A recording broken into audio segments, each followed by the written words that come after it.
आयोजक और आपके और हमारे इटावा के सांसद, जिनके प्रयास से हम और आप लोग यहां पर मौजूद हुए हैं, जितेंद्र दोहरे जी, मंच पर उपस्थित पूर्व सांसद राम सिंह साखी जी, बहुत पुराने समाजवादी नेता राम सेवक यादव जी, सांसद देवेश साखी जी, सांसद आदित्य यादव, प्रदीप साखी बबलू जी, समाजवादी पार्टी के जिले के अध्यक्ष राघवेंद्र गौतम जी, हमारी पार्टी के विधायक भरतना से, विधायक दिव्यापुर प्रदीप यादव जी, विधायक विधुना रेखा वर्मा जी, अशोक यादव जी पूर्व मंत्री, अंशुल यादव जी जिला पंचायत अध्यक्ष, पार्टी के प्रदेश के सचिव गोपाल यादव जी, वीरू भदौरिया जी, आशीष राजपूत जी, सर्वेश गौतम जी, पार्टी के जिला अध्यक्ष औरैया, पूर्व मंत्री आदरणीय श्री कृष्ण यादव जी, लालजी शुक्ला जी, अनिल यादव जी, पल्लवी पाल जी, अनीता दिवाकर जी, मदन गौतम जी, मिथिलेश कटियार जी और बड़ी संख्या में संगठन के सभी पदाधिकारी और मंच पर बहुत सारे उपस्थित पार्टी के हमारे नेता, यहां पर कार्यक्रम में उपस्थित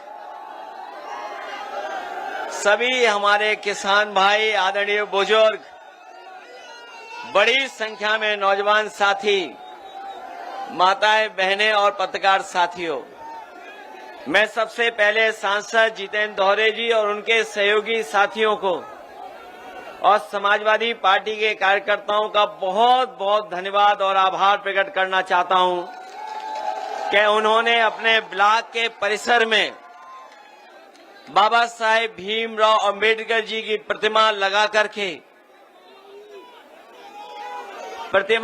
करके न केवल हम लोगों को बल्कि पूरे पीडीए परिवार को एक प्रकाश स्तंभ की तरह हम लोगों को चलने का मौका दिया है। और हम आपको भरोसा दिलाते हैं कि बाबा साहब भीमराव अंबेडकर जी ने जो सपना देखा था और जिस संविधान को हमें और आपको दिया है, आज के दिन हम सब पीडीए परिवार के लोग ये संकल्प लेते हैं कि कोई कितना भी साहसी हो जाए, ताकतवर बन जाए, कितना भी तानाशाह हो जाए, लेकिन बाबा साहब भीमराव अंबेडकर जी का संविधान हम लोग बदलने नहीं देंगे और इस संविधान के प्रति हम लोग ईमानदारी से खड़े होकर के अपने वोट का अधिकार हमेशा इस्तेमाल करेंगे।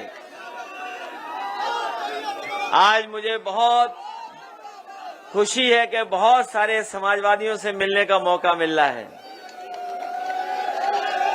न केवल जो हमसे मंच में व्यक्तिगत रूप से मिले हैं, लेकिन मैं देख रहा हूं सभा में बहुत सारे हमें अपने सभी लोग दिखाई दे रहे हैं। ये वो लोग हैं जो समय समय पर समाजवादी पार्टी को मजबूत करने के लिए अगर कभी भी कोई जोखिम भी उठाना पड़ा होगा तो यहाँ के समाजवादी साथी कभी पीछे नहीं हटे हैं। ये ब्लॉक, महेवा ब्लॉक, जैसा कि आप सब जानते होंगे, न जाने कितनी बार आपने सुना होगा, ये भारत का और उत्तर प्रदेश का पहला ब्लॉक बना था। 1950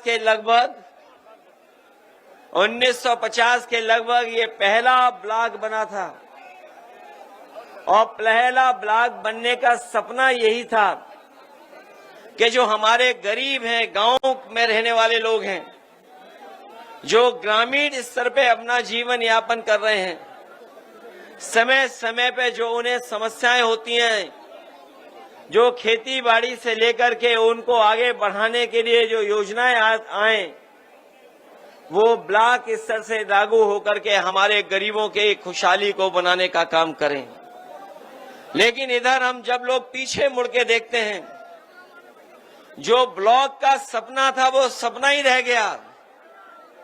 न केवल सपना रह गया, बल्कि बाबा साहब भीमराव अम्बेडकर जी ने ये कहा था कि आजाद भारत होने के बाद हम अंग्रेजों को और उस समय की सरकारों को इस बात के लिए नहीं कह सकते हैं कि उन्होंने बुराई लाने का काम किया या उनकी वजह से हम खुशहाली और तरक्की के रास्ते पे नहीं हैं, क्योंकि अंग्रेज जाने के बाद न केवल हमारा देश आजाद हुआ, बल्कि बाबा साहब भीमराव अम्बेडकर जी ने हमें दुनिया का सबसे अच्छा संविधान दिया। और संविधान देने के साथ साथ उन्होंने हमें और आपको अधिकार दिलाने का काम किया है। और वो अधिकार जो हमें संविधान से मिले हैं, हम और आप लोग देखते हैं कि कभी कभी हमारे अधिकारों को छीनने का काम करते हैं। हमारे अधिकारों की कोई परवाह नहीं कर रहा है। पिछले चुनाव में जिस समय समाजवादियों ने पीढ़ी परिवार का नारा दिया और नारे के साथ साथ हम लोगों ने संविधान बचाने का संकल्प लिया, और उसका परिणाम ये हुआ कि न केवल भारतीय जनता पार्टी उत्तर प्रदेश में हारी है, बल्कि उत्तर प्रदेश में सबसे ज्यादा सीटें लोकसभा में जीतने वाली समाजवादी पार्टी बन गई। आज पीडीए और संविधान और बाबा साहब भीमराव अम्बेडकर जी का संविधान, डॉक्टर राम मनोहर लोहिया के हमारा समाजवादी चिंतन और नेताजी के संघर्ष की वजह से आज हम लोग सबसे बड़ी पार्टी हैं उत्तर प्रदेश में। जहां इंडिया गठबंधन ने सबसे ज्यादा सीटें जीती, वहीं भारतीय जनता पार्टी को हम लोगों ने बहुमत से दूर करने का काम भी किया है। आज उनका बहुमत नहीं है। वैसे तो इटावा औरैया वाले लोग बहुत क्रांतिकारी हैं, और क्रांतिकारी हों भी क्यों नहीं, ये हमारे इटावा औरैया वाले जो इतिहास के पन्नों को पलटते होंगे, जो इतिहास को जानते होंगे, ये इटावा औरैया का बहुत महत्वपूर्ण इतिहास रहा है। और यहाँ के लोग क्रांतिकारी क्यों न हो, जब चंबल बगल में बह रही हो और जहां हमें रिवाइंस देखने को मिलती हो, मुझे नहीं लगता है कि कहीं भी ऐसी बेहड़ होगी देश में जैसी बेहड़ हमारे आपके जिलों में है। केवल हमारा इतिहास चंबल बेहड़ से नहीं है, बल्कि इतिहास जो जानते होंगे इटावा का, वो जानते होंगे ए.ओ. ह्यूम, जो ए.ओ. ह्यूम थे, जब 1857 की आजादी की लड़ाई हुई और उसमें यहाँ के जो कलेक्टर इटावा के थे, उन्हें क्रांतिकारियों का मुकाबला करने के लिए उन्हें भागना पड़ा और यहां से भाग करके निकल गए। और इतिहास ये भी कहता है कि ए.ओ. ह्यूम जब 1857 की हमारी आजादी की लड़ाई थी, उसमें उसी तरह भागे थे जैसे एक बार कोई बाबा जी दिल्ली में भागे थे कपड़े पहन करके। ये इतिहास के पन्नों में दर्ज है।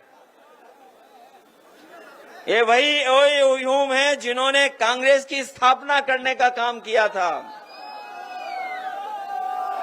ये जो कांग्रेस बनी है पार्टी, जो ए.ओ. ह्यूम का योगदान भी है, लेकिन अंग्रेज भी थे वो। इतिहास ये भी कहता है कि जब वो भारत छोड़ के गए थे, जब यहां से उन्हें जाना पड़ा, तो अपना सामान तो ले ही गए थे, लेकिन देश की चिड़ियों को भी पैकेट में बंद कर करके ले गए थे। और जो जानकारी मिलती है, उस जानकारी में यह है कि लगभग 5000 लकड़ी के डब्बों में चिड़ियों को भर करके यहां से ले गए थे, और उसी की वजह से जो यहां से चिड़िया लेके गए थे वो उसी से म्यूजियम बना था जाकर के। न केवल एओ ह्यूम का यहाँ का है हमारा इतिहास, बल्कि औरैया के लोग जानते होंगे गेंदालाल दीक्षित का भी बहुत बड़ा योगदान है आजादी को दिलाने में। उन्होंने जो मैनपुरी कॉन्स्पिरेसी के वजह से जो उन्हें प्रताड़ना झेलनी पड़ी, जो गेंदालाल दीक्षित जी थे, उनका बहुत बड़ा योगदान है कि बिस्मिल जैसे क्रांतिकारियों को अपने साथ लेकर के इस दोनों जिले जो आज हो गए हैं, उसमें तमाम क्रांतिकारियों को उन्होंने जगाया, अपने साथ लेकर के चलने का काम किया। न केवल क्रांतिकारियों का इतिहास है, बल्कि सुनने में आता है एक समय ऐसा था कि यहां से अच्छे डकैत भी कहीं नहीं हुआ करते थे। जो डकैत हुए हैं उनकी अपनी अपनी अलग कहानियां हैं। जो उस पीढ़ी के कुछ लोग बचे हों, शायद अब नहीं बचे होंगे, लेकिन हमें कुछ बुजुर्ग दिखाई दे रहे हैं जो इन इलाकों पे रहते होंगे। उन्होंने देखा होगा कभी कभी घोड़ों से भी वो आते थे। उस समय भी अन्याय था। वो भी कहानियां हैं बहुत सारी डकैतों की, जिसकी वजह से इटावा, मैनपुरी और औरैया और आपके बगल के जिलों का जो मध्य प्रदेश के जिले की एक पहचान बनी है। उस समय भी तमाम ऐसे लोग हुए पैदा जिन्होंने अन्याय के खिलाफ लड़ने का काम किया। हमारे साथी जो फूलन देवी का नाम ले रहे हैं, फूलन देवी का भी एक अलग इतिहास है, और शायद धरती पर दुनिया के इतिहास में इतना प्रताड़ना, इतना अन्याय, इतना अपमान किसी महिला का नहीं हुआ होगा जो फूलन देवी का एक समय पर हुआ है। इतिहास अलग अलग तरीके से लिखा गया। मुझे याद है कि फिल्म बनाने वाले जिन्होंने फूलन देवी फिल्म बनाई थी, जो फिल्म बनाई थी बैंडिट क्वीन, एक बहुत बड़े डायरेक्टर हैं, वो हमें एक हवाई जहाज में टकरा गए थे। उस समय हमारे साथ हमारे अंकल भी थे। वो एक लंबी यात्रा थी। उन्होंने उस फिल्म के बारे में जिक्र किया और पूछा कि ये बताओ, जब फिल्म अंत हो रही है, बात खत्म हो रही है, तो आपने नेताजी और समाजवादियों का नाम क्यों नहीं लिखा? जिन लोगों ने फिल्म देखी होगी, अगर यूट्यूब, नेटफ्लिक्स, तमाम प्लेटफॉर्म हैं, और आखिरी में यही आता है कि एक पिछड़ी जाति की सरकार आई, उसने फूलन देवी पर मुकदमे वापस लिए, और न केवल मुकदमे वापस लिए बल्कि छुड़वाया। और हमें खुशी इस बात की कि नेताजी ने उनके साथ जो व्यवहार हुआ, जो अपमान हुआ था, उसको सम्मान बदलने के लिए नेताजी ने और समाजवादी पार्टी ने लोकसभा में पहुंचाने का काम किया। और ये शर्त थी, बहुत लोग इतिहास ये नहीं जानते होंगे, वो शर्त ये थी, जब आत्मसमर्पण हुआ था उस समय मुख्यमंत्री अर्जुन सिंह जी थे, और उस समय आत्मसमर्पण के समय ये तय हुआ था कि जो जो डाकू इस समय आत्मसमर्पण कर रहे हैं, इन सब को छोड़ दिया जाएगा। उस समय जिन जिन ने आत्मसमर्पण किया था, सब डकैत छोड़ दिए गए थे, कि फूलन देवी को नहीं छोड़ा गया था। इसीलिए उसी आधार पर नेताजी ने उनके केस वापस लेकर के लोकसभा में भी पहुंचाने का काम किया। जहां इतिहास ये है, वहीं अगर आज के समय पर हम लोग कहीं मुगले आजम का नाम ले दें तो न जाने कितनों को परेशानी हो जाएगी। ये समय ऐसा है कि इतिहास को अलग अलग तरीके से देख रहे हैं लोग, और इस समय पर अगर हम लोग कहीं ये कह दें कि मुगले आजम की फिल्म बनाने वाला वो पैदा अगर हुआ था तो कहां अपने इटावा में पैदा हुए थे के आसिफ, शायद वैसी फिल्म कभी नहीं बनी होगी जो मुगले आजम की फिल्म बनी है। उसको बनने में भी न जाने कितने वर्ष लगे थे। ये भी इतिहास है इटावा और हमारा आपका औरैया का। जहां ये इतिहास है वहीं ये भी है कि बहुजन समाज पार्टी के संस्थापक को अगर लोकसभा में किसी ने पहुंचाया था तो यहीं के मतदाता खड़े हुए ने उन्होंने लोकसभा में पहुंचाने का काम किया था। वो जीत नहीं पा रहे थे कहीं से, वो नहीं जीत पा रहे थे कहीं। वो राजनीतिक परिस्थितियां कैसी थी, हालांकि हमारे पूर्व सांसद आदरणीय राम सिंह साकी जी बैठे हैं, इनके सामने नहीं कहना चाहिए, लेकिन ये बात इतिहास में दर्ज है कि उस समय पर संस्थापक जी को, काशीराम जी को अगर जिताने का काम किसी ने किया था तो नेताजी और समाजवादी लोगों ने लोकसभा में पहुंचाया था।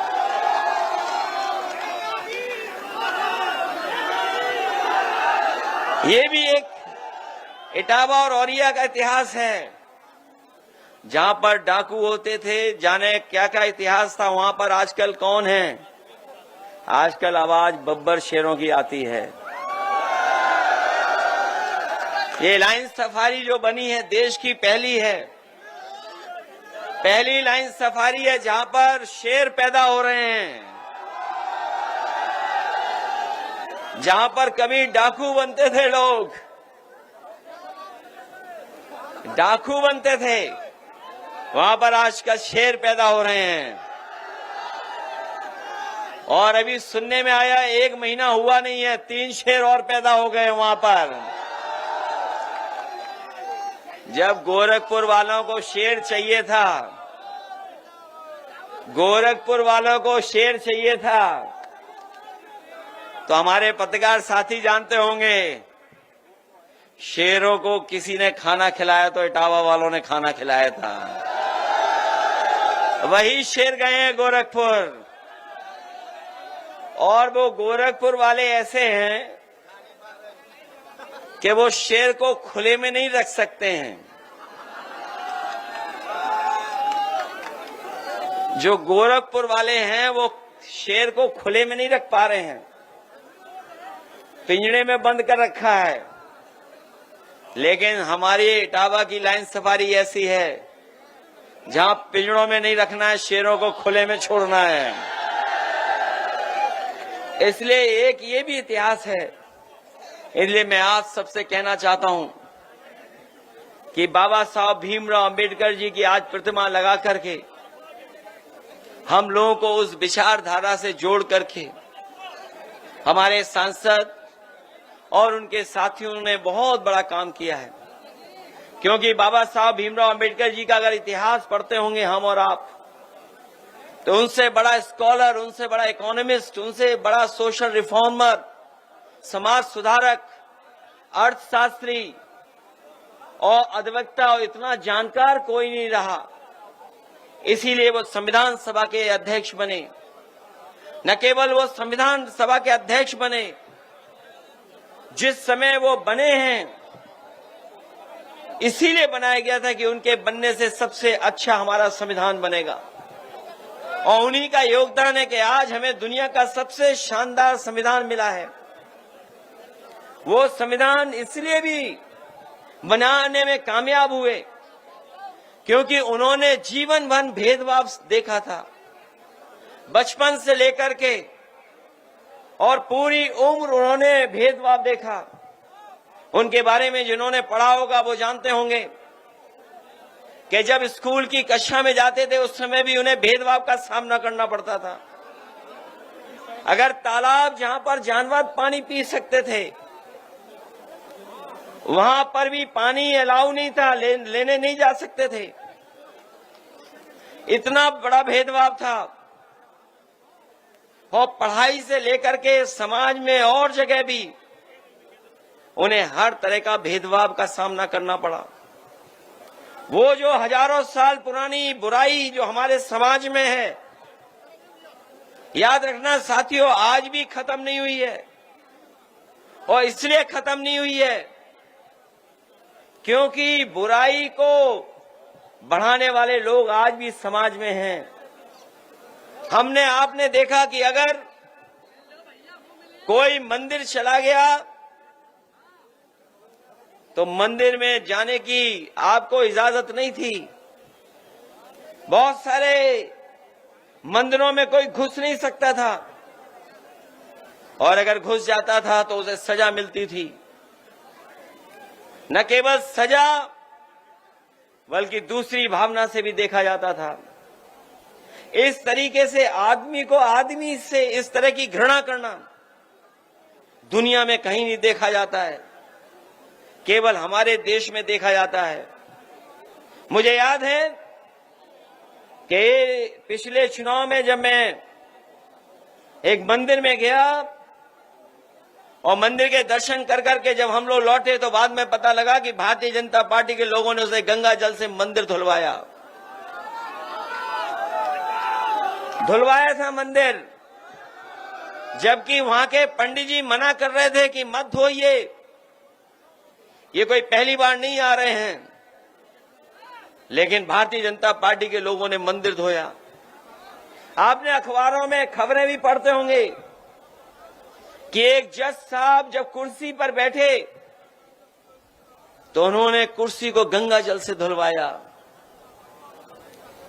इस तरह का भेदभाव आज भी हमें देखने को मिलता है। जिस मुख्यमंत्री आवास में न जाने कितने लोग रहे, जिस समय मायावती जी उस मुख्यमंत्री आवास में रहते थे, और जब मैं उस मुख्यमंत्री आवास में गया तो हम लोगों ने कभी गंगा जल से नहीं धुलवाया। लेकिन जब यही उत्तर प्रदेश के मुख्यमंत्री जो अपने आप स्टैम्प लगा करके योगी बन गए हैं, वो जब मुख्यमंत्री आवास में गए तो गंगा जल से मुख्यमंत्री आवास धुलाया गया था। ये भेदभाव आज भी है। मैं सोच सकता हूं, कल्पना कर सकता हूं कि अगर हम लोगों के साथ ऐसा व्यवहार हो सकता है तो और हमारे जितने बहुजन समाज के लोग हैं उनके साथ न जाने कैसा कैसा व्यवहार होता होगा। और वो हमें देखने को मिल रहा है। हमारा आरक्षण छीना जा रहा है, हम लोगों को कहीं आगे बढ़ने का मौका नहीं दिया जा रहा है। सरकारी स्कूल बंद किए जा रहे हैं, संस्थाओं में अपने लोग बैठा करके अपने लोगों का अपॉइंटमेंट किया जा रहा है। तो इस तरह का भेदभाव चल रहा है। और किसने किया था ये भेदभाव? कोई एक मन्नू महाराज आए थे, वही सब गड़बड़ कर गए। कोई मन्नू महाराज आए थे, उन्हीं ने सब गड़बड़ कर दिया। अगर कोई हमें और आपको सम्मान दिलाता है तो ये बाबा साहब भीमराव अम्बेडकर जी का संविधान हमें सम्मान दिलाता है। ये हमारे लिए संविधान संजीवनी है। ये हम चाहते हैं देश संविधान से चले, लेकिन कुछ लोग अपने अहंकार से देश को चलाना चाहते हैं। कुछ लोग संविधान को केवल कोरी किताब मानते हैं, संविधान को संविधान नहीं मानते हैं। और हम तो कहना चाहते हैं कि जिस तरीके से एक नारा दिया गया है जय जवान जय किसान, तो उसमें एक बात और जोड़ दी जाए, जय जवान जय किसान और जय संविधान। ये संविधान हमारे लिए बुनियाद है, बुनियाद। ये बुनियाद है हमारे लिए जो बाबा साहब भीमराव अम्बेडकर जी ने दिया। ये संविधान हमारे लिए कर्म ग्रंथ है। ये जो लोग अपने मन विधान से चलाना चाहते हैं, मन विधान से चलाना चाहते हैं, उन्हें हम लोग कहना चाहते हैं कि ये देश बाबा साहब भीमराव अंबेडकर जी के संविधान से चलेगा। उसके लिए हम लोग संकल्प ले रहे हैं। संविधान हमें हक दिलाता है हमें और आपको। संविधान हमें हक दिलाता है। जो लोग हमारा आपका हक मारना चाहते हैं वही लोग संविधान विरोधी हैं। और याद रखना, अगर संविधान कमजोर होगा तो हमारा लोकतंत्र कमजोर होगा, और लोकतंत्र कमजोर होगा तो तानाशाही आएगी, और ये देश को एक तंत्र की तरफ ले जाना चाहते हैं। जो लोग मन विधान से चलना चाहते हैं वो एक तंत्र की तरफ ले जाना चाहते हैं, तभी वो एक रंगी हैं। वो लोकतंत्र के पक्षधर लोग नहीं हैं। और याद रखना, जब कभी भी हमारे ऊपर कभी संकट आता है तो संविधान ही हमारा रक्षा कवच बनकर के हमारी मदद करता है, और संविधान ही हमारी ढाल है, और संविधान ही हमारी पहचान भी है।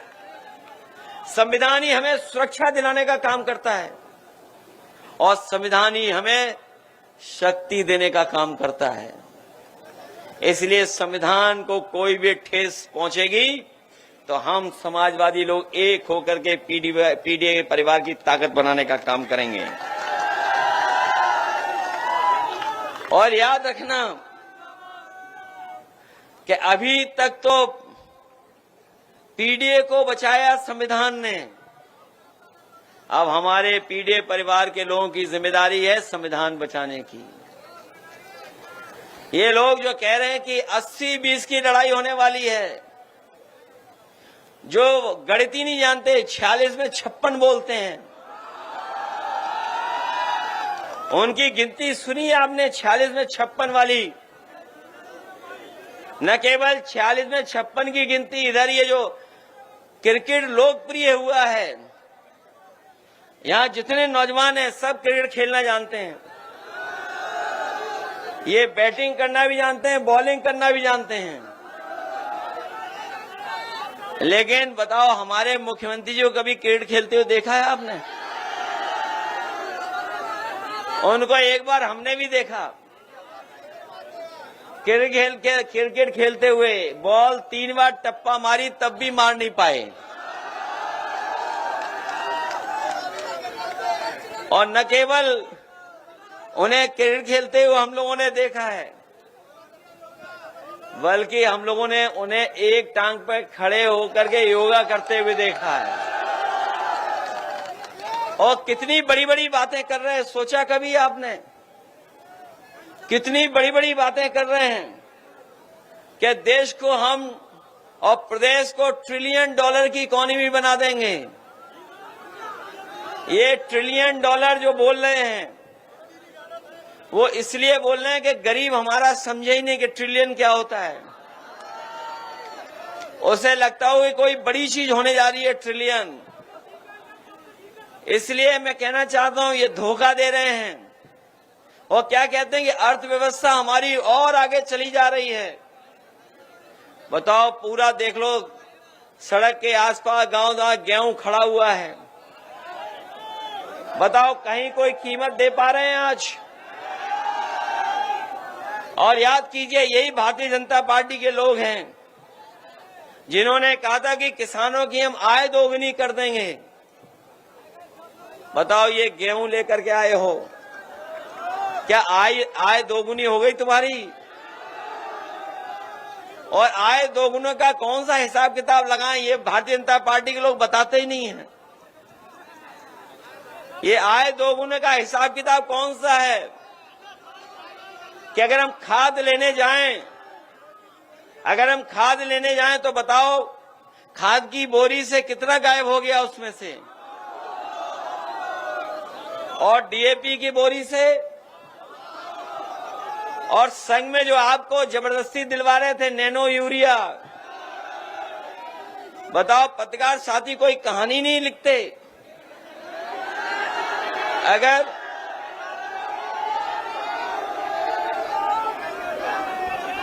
अगर सांड से गाड़ी टकरा जाए,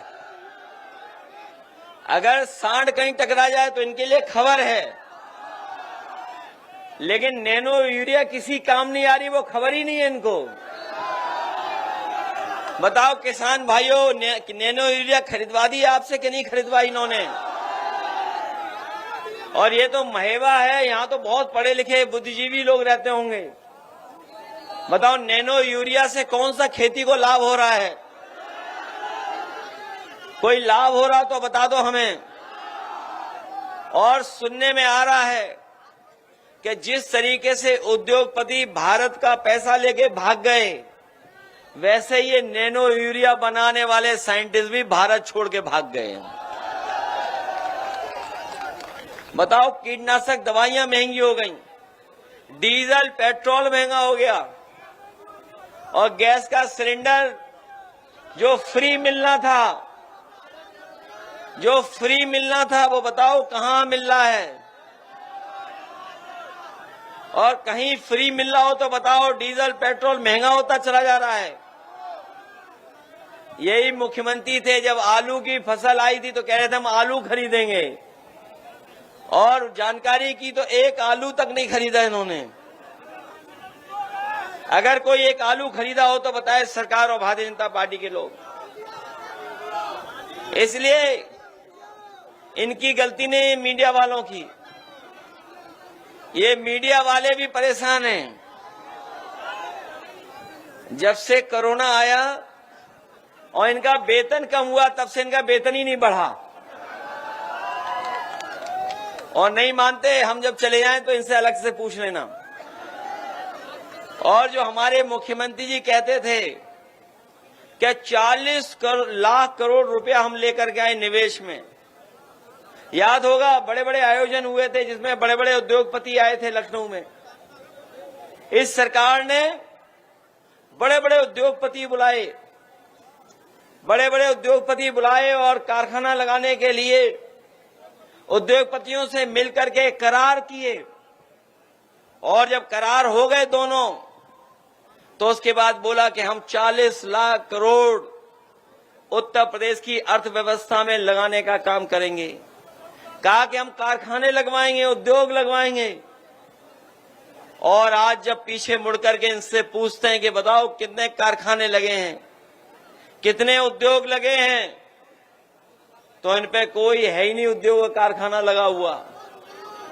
कोई उद्योग कारखाना नहीं लगा। नौजवान साथियों, ये जितना सामान है आपके हाथ में या जो आ रहा है बाहर से, ये हमारी अर्थव्यवस्था को डुबा रहा है। कोई कारखाना नहीं लगने देंगे। ये बीजेपी वाले पहले तो अमेरिका से समझौता करते थे, इन्होंने उससे ज्यादा चीन से समझौता कर लिया। अभी अमेरिका ने तो पाबंदियां लगाई हैं, थोड़ा बहुत सुनने में आया पीछे हट गया अमेरिका, पाबंदियां कम की हैं। लेकिन याद रखना, अमेरिका बहुत ताकतवर देश है। वो अपने लोगों के हित और अपने देश की अर्थव्यवस्था को लेकर के, अगर अमेरिका को कोई फैसला लेना होगा वो देश ले लेगा फैसला। और इसीलिए वहां पर पाबंदी लग रही है कि कोई भी चीज लाओगे तो टैक्स देना पड़ेगा, और इतना टैक्स देना पड़ेगा। और वहीं हमारे भारत के लोग और उद्योगपति और बीजेपी के लोग मिलकर के चीन से लगातार संबंध बना रहे हैं, व्यापारिक संबंध बना रहे हैं। आज भारत का सबसे ज्यादा व्यापार चीन से हो रहा है, सब सामान वहीं से आ जा रहा है। ये जो मोबाइल है, मोबाइल के अंदर जितना सामान है सब वहीं का है। और केवल यही नहीं, बहुत सी चीजें। इसलिए आज के दौर में हम लोगों को क्या रास्ता चुनना है, ये तय करना है। रास्ता क्या हो हमारा आपका, उद्योग कैसे लगे, कारखाने कैसे लगे, हमारे किसान जो गांव में है उसके पैदावार की सही कीमत कैसे मिले। बताओ हमारे किसान भाइयों, जितने लोकसभा में कानून पास हुए हैं, अगर कोई कानून आपके लिए बना हो तो बता दो हमें। अभी अभी जो कानून पास किया है, अभी अभी जो कानून पास हुआ है, बताओ उससे हमारे किसान भाइयों के गेहूं को कौन सा फायदा होने जा रहा है? बताओ, कोई फायदा हो रहा तो बताओ उस कानून से। अरे जिनको जमीन चाहिए वो आए चंबल और हिना के पास, जितनी जमीन चाहो तो ले लो यहां पर आकर के। बताओ है जमीन या कि नहीं है? बताइए, जमीन पे नजर है इनकी, दुकान मकान घर पे नजर है बीजेपी वालों की, और हमें और आपके बीच में खाई पैदा हो जाए, हमारे आपके बीच में दूरियां हो जाएं। ये दूरियां बढ़ाने वाले कानून ला रहे हैं। याद रखना साथियों, ये नाकाम लोग हैं, काम नहीं कर पा रहे हैं। इन्होंने हमारे नौजवानों को बेरोजगार बना दिया, इन्हें नौकरी नहीं दी, इन्हें कोई नौकरी नहीं दी। और जो बताइए फौज की भर्ती होती थी, इटावा औरैया और पूरे उत्तर प्रदेश में सबसे ज्यादा फौज में भर्ती होती थी, और अभी सुनने में आया है कि फौज में 1 लाख की कमी है। बताइए, 1 लाख की कमी है। जहां कमी फौज में है और हमारे नौजवान जो वर्दी पहन करके देश की सेवा करना चाहते हैं उन्हें नौकरी नहीं दे रहे हैं। ऐसे नौजवान साथियों, हम आपको भरोसा दिला के जा रहे हैं, समाजवादी सरकार जब भी ताकतवर आएगी, बनेगी और सरकार में पहुंचेगी तो अग्निवीर जैसी व्यवस्था हमेशा के लिए खत्म कराने का काम करेंगे। अग्निवीर हम लोग स्वीकार नहीं कर सकते हैं, और हमारे नौजवान को काम चाहिए, रोजगार चाहिए और नौकरी चाहिए। हमारा समाजवादियों का सपना था, हम लोगों का सपना था कि सड़कें बने, उद्योग लगे, मंडियां बने। हालांकि अब तो ये भी चौड़ी कर ली सड़क, अब तीन लेन की बना दी। हम लोगों की नकल कर रहे हैं ये लोग। हम लोगों ने आगरा लखनऊ एक्सप्रेसवे बताओ 3 लेन का बनाया कि नहीं बनाया? और उस पर चल करके देख लो, वो अच्छा है कि ये अच्छा है? और जिन्होंने बुंदेलखंड पे थोड़ा बहुत चले होंगे वो बताओ बुंदेलखंड कैसी सड़क बनी है? सब लूट लिया उसमें। ये दिखा रहा कैसे चल रहे, सड़क पे कैसे चलते हैं, ये कह रहा नागिन की तरह चलते हैं। सोचिए आप कैसा बुंदेलखंड। और मुख्यमंत्री जी कह रहे हैं कोई भ्रष्टाचार नहीं हुआ। याद रखना, जिस दिन से सड़क का उद्घाटन हुआ उसी दिन से मेंटेनेंस हो रहा उस पे। और पूर्वांचल भी हम लोगों की बनाई हुई है। देश के प्रधानमंत्री जो हवाई जहाज लेकर के उतरे थे सड़क पर, वो किसी और की देन नहीं थी, वो समाजवादियों की देन थी। समाजवादी पार्टी ने ऐसा एक्सप्रेसवे बनवाया कि उसमें समय पड़ने पे हवाई जहाज उतार दो। और याद होगा आपको, जिस समय आगरा लखनऊ एक्सप्रेसवे का उद्घाटन किया था, नेताजी वहां पर मौजूद थे, उनके जन्मदिन पर हम लोगों ने उद्घाटन किया था। और एयरफोर्स के सबसे बेहतरीन हवाई जहाज जो थे सुकोई, मिराज, उनको सड़क पे उतारने का काम समाजवादी लोगों ने किया था। याद है कि नहीं याद है? और वो सड़क इसलिए बना रहे थे, उसके आसपास मंडियां बने, और मंडियां बना करके हम अपने किसानों को कीमत दिलवा दें। मैं आज भी किसान भाइयों से कह के जा रहा हूं कि जब भी समाजवादियों की सरकार बनेगी, हम अपने किसानों की पैदावार का मुनाफा ज्यादा दिलाएंगे, जिससे उनके जीवन में खुशहाली आने का काम करें। आय कैसे बढ़े? सोचो, आपसे गेहूं खरीद लिया, मुझे सुनने में आया है, मैंने जानकारी की है कि पूरा मध्य प्रदेश का गेहूं और ज्यादातर उत्तर प्रदेश का गेहूं बड़ी बड़ी कंपनियों ने खरीद लिया है, बड़े बड़े फ्लोर मिल मालिकों ने खरीद लिया। आपने किसान भाइयों को ने तो आड़तियों को दे दिया होगा। हो सकता है आड़तियां आपके पास आए हों, जिससे नुकसान आपका ज्यादा ना हो, बारदाना वगैरह का खर्चा न करना पड़े, इसलिए आड़तिया आपसे लेके चला गया गेहूं, और वो जाकर के बड़े बड़े उद्योगपतियों को पहुंचा रहा है या आटा वाले मिल वालों को पहुंचा रहा है। आपका गेहूं सस्ता खरीद लिया, लेकिन जब डबल रोटी खरीदोगे, बिस्किट खरीदोगे या पैकेट वाला आटा खरीदोगे तो बताओ मुनाफा किसके पास जा रहा है? आटा किसान का और मुनाफा बड़े लोगों का। गेहूं आपका खरीदा गया, लेकिन पैकेट बना करके जब आपके पास आ गया तो महंगा लेना पड़ रहा है कि नहीं लेना पड़ रहा है? और गेहूं क्या हिसाब है और आटा क्या हिसाब है? बताओ, पैकेट वाला आटा क्या हिसाब है? सोचिए आप, आटा वाला और वो तो पार्ले वाली बात तो याद होगी आपको, इतना बड़ा पैकेट इतना हो गया कि नहीं छोटा? और सुनने में आ रहा बिस्कुट भी छोटा कर रहे हैं अब तो, और बाद में देखना बिस्किट भी आपको दवाई की तरह टैबलेट मिलेगी, लीजिए एक बिस्किट खाइए और जाइए। ये हालत है कि नहीं है? क्योंकि महंगाई बढ़ रही है, वो मुनाफा अपना कम नहीं होने दे रहे हैं, क्योंकि वो मुनाफा कमाना चाहते हैं। और ये दूध का भी सत्यानाश कर दिया इन्होंने। हम लोग चाहते थे कि हमारा किसान अगर जानवर रख ले तो दूध से भी मुनाफा हो जाए उसको, लेकिन ये सरकार के लोग मुनाफा नहीं होने दे रहे हैं। हम अपने किसान भाइयों को भरोसा दिला के जा रहे हैं, अगर गाय बढ़ानी है तो गाय का दूध महंगा खरीदना पड़ेगा, और अगर देसी गाय बढ़ानी है तो देसी गाय के दूध के ज्यादा पैसा देना पड़ेगा। ये जो चक्कर होता है फैट का कंटेंट की फैट कितना है, अरे भाई भैंस के दूध में तो फैट होगा ही होगा, लेकिन सुनने में आता है कि गाय के दूध में बुद्धि होती है। तो इसलिए अगर गाय का दूध महंगा बिकेगा तो गाय बचेगी। ये भाजपाई लोग सांड पसंद करते हैं, गोबर पसंद करते हैं, इन्हें गोबर की बहुत चिंता है। अगर भाजपाइयों ने कहा कुछ और तो हम लोग कहेंगे कि भाजपाइयों लोग गोबर ले जाओ, हमसे जितना चाहते हो हम लोग तुम्हें भिजवा देंगे फ्री। सोचिए आप, प्रधान परेशान है गौ सेवा से, बताओ हैं परेशान कि नहीं है?